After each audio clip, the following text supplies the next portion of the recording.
Hi, I'm Ricardo. Hi, I'm David.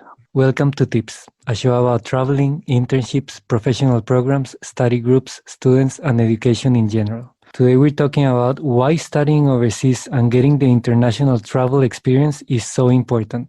David, what do you think about this? Well, firstly, it's fun, right? I mean, Absolutely. number one thing. I mean, who wants a boring life? If you've got the opportunity to meet people from other walks of life and travel the cultures, the food, Yeah. the experiences, why wouldn't you? You'll never regret it. Even if you end up going home, right? Even if you decide that your home country, for you decide Colombia is your home. And that's cool.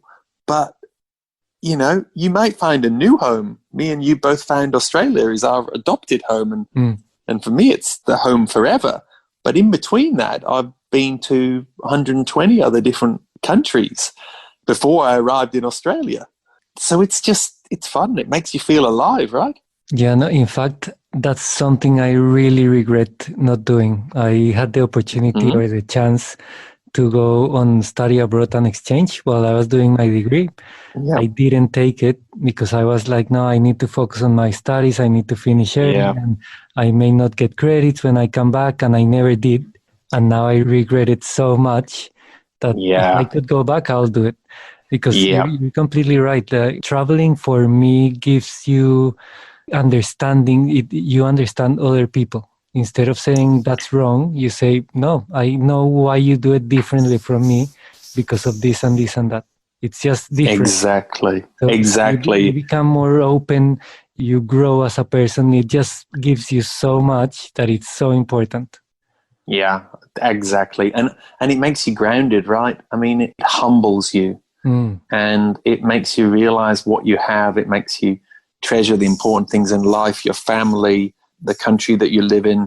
I mean, I travel a lot to places that don't have much, you're going through the slums of Delhi or Dhaka, at places in South and Southeast Asia. People don't have much and in incredible struggles. And you come back, and for the first time in weeks after a travel, you can actually turn on the tap and drink water from the tap.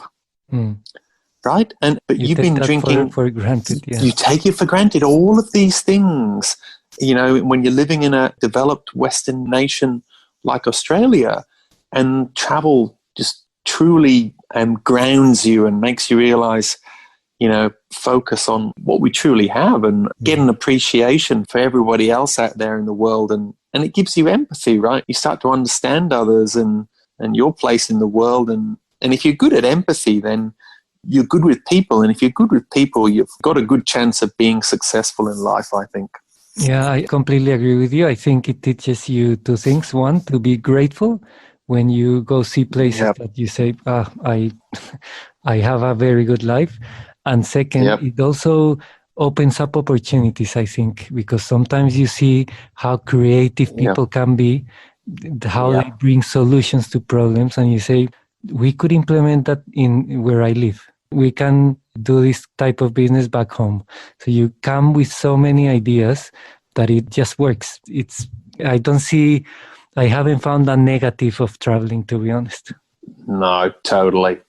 And like you say, it tops up the energy, the ideas bank. When you see the innovations around you, you see the way in which people are adapting and making a go of their lives in sometimes difficult circumstances, and it inspires you to do better things, and you become a better person, right? You become a more well-rounded person, and and that'll help you in anything in your personal life, I reckon, your work experience, because you're a so-called man or woman of the world, right? That's the phrase. If you can be a man or woman of the world, then or worldly, you're going to be a better person. Yep, I completely agree. Okay, so if you want to connect with me or follow me on LinkedIn, you can find me as Ricardo Gutierrez, Betsy Accommodation Solutions, and Innovator Diaries podcast. And I'm David Harrison.